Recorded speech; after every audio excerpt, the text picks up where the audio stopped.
बंधु माने 7 सेप्टेम्बर 2025 रविवार दिन पड़ुछि भयंकर चंद्रग्रहण। तो यही दिन आपण घरर एही स्थान रे चुपचाप रखी दियंतु गोटे 1 टंकार कॉइन। जीवन रे चलीथिबा समस्त दुख कष्टरू आपणको मिलिजिव मुक्ति। एहा सहित आपणकर समस्त मनोस्कामना गुड़िक मध्य पूर्ण होइजिव। प्रभु श्री विष्णु माँ लक्ष्मी एवं चंद्रदेवଙ୍କ कृपारू आपणଙ୍କ उपरे धनर वर्षा हेब।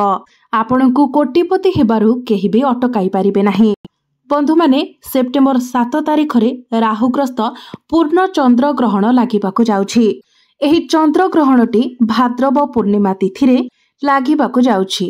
एही दिन भागवत जन्म मध्य रहुछि। एहा एक महा चंद्रग्रहण हेबाकू जाउछि। ज्योतिष्क मानक मतरे एहीपरि एक चंद्रग्रहण दीर्घ 108 वर्ष परे संगठित हेबाकू जाउछि।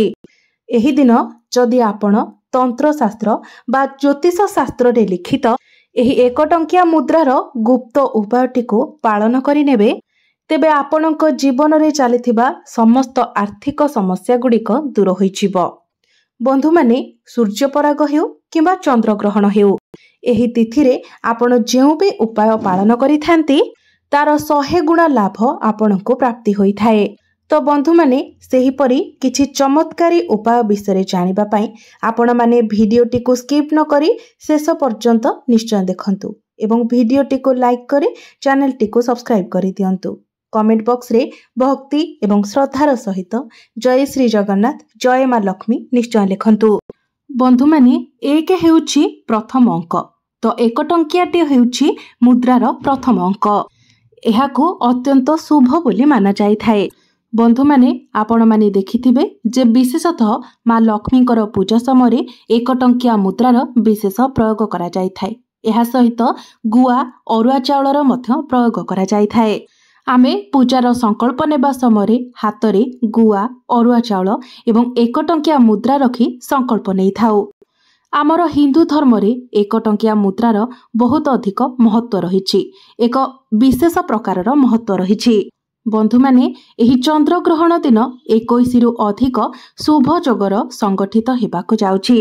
एहार अर्थ हेउछि जे एही चंद्र ग्रहण दिन आपण जेउ भी उपायर पालन करिवे ताहा निश्चित भावरे आपणଙ୍କୁ 100 गुणा अधिक लाभ प्रदान करिबो। तेबे बंधु माने एही चंद्र ग्रहणटी राति 9:57 रु आरंभ हेउछि एवं ग्रहणर सर्वमुख्य हेउछि राति 1:25 रे। पूर्ण ग्रासर समय हेउछि राति 11:01 रु नै राति 11:42 पर्यंत।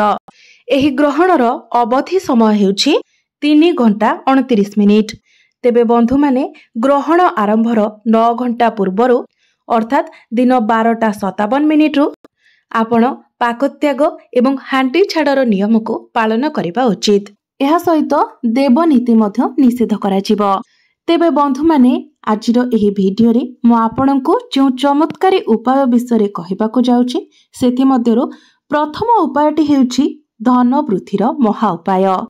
एही उपायटी को जदि आपण एही विशेष चंद्र ग्रहण दिन करिनेउछंती तो निश्चित भावरे आपणकर समस्त आर्थिक समस्या दूर होइछिबो एवं आपणकर धन रे मध्य वृद्धि हेबो।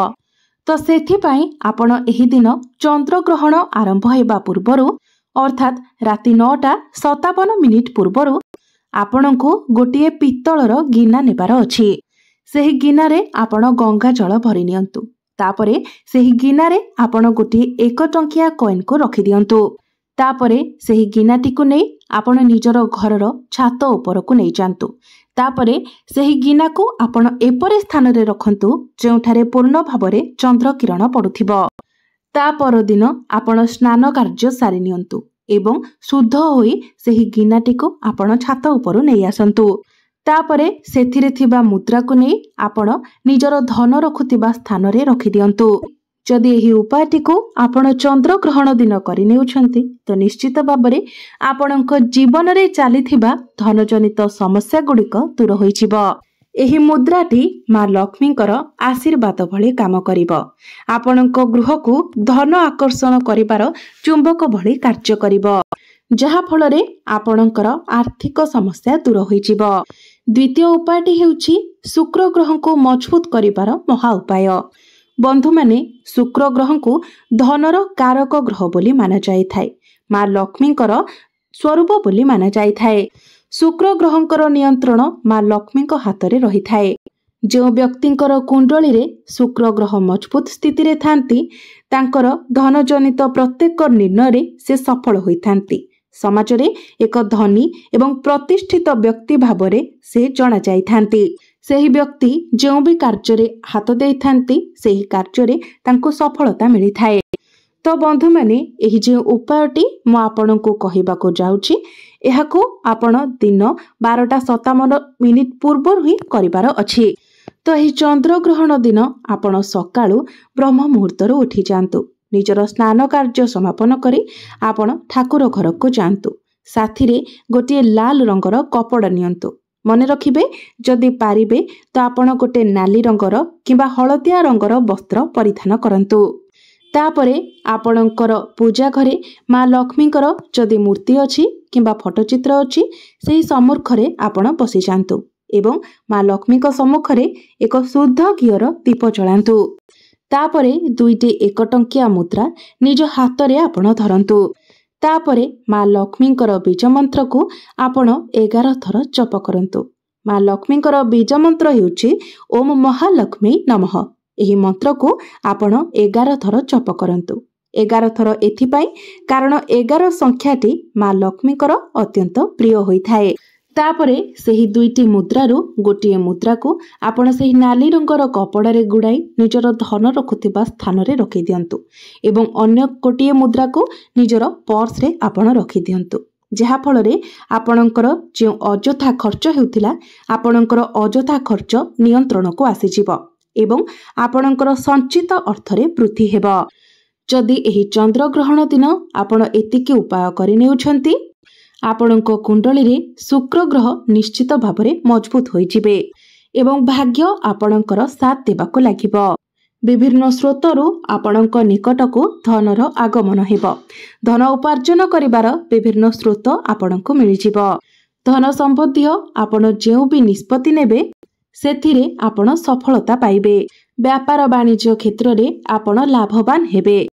एही उपायटी को चंद्र ग्रहण दिन करिबा द्वारा आपणकर डेली इनकम रे मध्य वृद्धि हेबो। एबे आसंतु जानिबा तृतीय चमत्कारी उपायटी विषय। तो तृतीय उपायटी हेउछि बंद पड़िथिबा व्यवसाय को पुनर्बार चालू करिबार महा उपाय। बंधु माने पूर्वरु जदि आपणकर व्यापार वाणिज्य ठीक ठाक चालुथिला किंतु हठात करी आपणकर व्यवसाय रे आपण क्षति देखिबाकू पाउछंती अवनति देखिबाकू पाउछंती तेबे एहार कारण होई पारे काहार कुदृष्टि किंबा खराब नजर। तेबे एही नजर दोष को काटिबा पई आपण एही चंद्र ग्रहण दिन 12:57 पूर्वरु ही आपण एही उपायटी को करि नियंतु कारण 12:57 परे देवनीति निषेध अटे।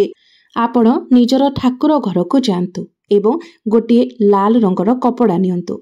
माँ लक्ष्मींक सम्मुखरे सेही लाल रंगर कपड़ा को बिछाई दियंतु। ता उपरे आपण गोटे मुठा धनिया रखंतु एवं गोटे 1 टंकिया मुद्रा रखि दियंतु। तापरे सेही कपड़ा को बांधी आपण पुटुली बनै दियंतु।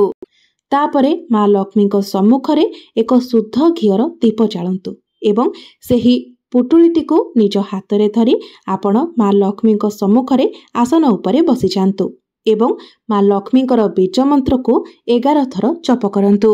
बीज मंत्रटी हेउछि ओम महालक्ष्मी नमः किंबा ओम श्रीम श्रियाहे नमः। तापरे सेही पुटुलीटी को नै आपण निजर व्यापार वाणिज्य स्थान रे रखि दियंतु। आपणक व्यापार वाणिज्य रे उपरे लागिथिबा समस्त कुदृष्टि कुनजर कटिजिबो एवं आपणकर व्यापार वाणिज्य रे आपण पुनर्बार उन्नति देखिबाकू पाइबे। चतुर्थ उपायटी हेउछि भाग्यर साथ मिलिबार महा उपाय। जदि आपणकर नवग्रह आपणको अशुभ फल प्रदान करुछंती आपणको आपणक भाग्यर साथ मिलु नाही तेबे नवग्रहंक ठारू शुभ फल प्राप्ति करिबा पई एवं निजर भाग्य को मजबूत बनाइबा पई आपण चंद्र ग्रहण दिन संध्या समय एही उपायटी को निश्चित भावरे पालन करंतु। आपण एक नुआ ताला एवं चापी किणिकी आनंतु। गोटे धला कपड़ारे सही ताला चाबी एवं गोटे 1 टंकिया कॉइन को रखी बांधी दियंतु। तापरे सही पुटुळीटी को नहीं निज घरर छात उपरे रखी दे आसंतु। ता पर दिन आपण सही ताला चाबी एवं 1 टंकिया कॉइन को छात उपरु नहीं आसंतु। तापरे कोनोसी एक मंदिर को जांतु एवं मंदिर बाहरे बसिथिबा भिक्षुक को ताहाकु दान करि दियंतु। एही उपायटी को जदि आपण एही चंद्र ग्रहण दिन करि नेउछंती तो आपणकर बंद पड़िथिबा भाग्यर ताला खोली जिवो। पंचम उपायटी हेउछि मनस्कामना पूर्ण करिवार महा उपाय। सेथिपाई आपण 1 किलो गुड़ नियंतु एवं गोटे 1 टंकिया कॉइन नियंतु एवं चंद्र ग्रहण दिन 12:57 पूर्वरु ही आपण एहाको निजर ठाकुर घरे रखि दियंतु। ता पर दिन आपण एही गुड़ एवं 1 टंकिया कॉइन को नै कोनोसी एक हनुमान मंदिर को जांतु एवं सेठारे बसिथिबा कोनोसी भिक्षुक को आपण एहाको दान दे दियंतु। जदि आपणको केही भिक्षुक मिलुनाहांती तो हनुमानक चरण तले एहाको रखी आपण निजर मनस्कामना को कहंतु। देखिबे निश्चित भाबरे अल्प किछि दिन रे ही आपणकर समस्त मनस्कामना पूर्ण होई जिवो। जो इच्छा अनेक दिन धरी आपणकर पूर्ण होई पारु नथिला अल्प किछि दिन रे ही सही इच्छा आपणकर पूर्ण हेबार आपण देखिबाको पाइबे। तो बंधु माने आजिर एही भिडियो रे म आपणको जेउ सब उपाय गुड़िक कहिली प्रत्येक उपाय बहुत सहज एवं सरल अटे। आपण जदि संपूर्ण भक्ति एवं विश्वासर सहित निजर आवश्यकता अनुसार कोनोसी भी उपाय को पालन करूछंती तो देखिबे निश्चित भाबरे आपणकर सही उपाय आपणको बहुत अधिक लाभ प्रदान करिवो। तेबे बंधु माने मोर एही भिडियोटी जदि आपण मानकु भलो लागि थाए तो भिडियोटी को लाइक करी चैनल टी को सब्सक्राइब करि देबे एवं कमेंट बॉक्स रे भक्ति एवं श्रद्धार सहित जय श्री जगन्नाथ जय मां लक्ष्मी निश्चय लिखिबे।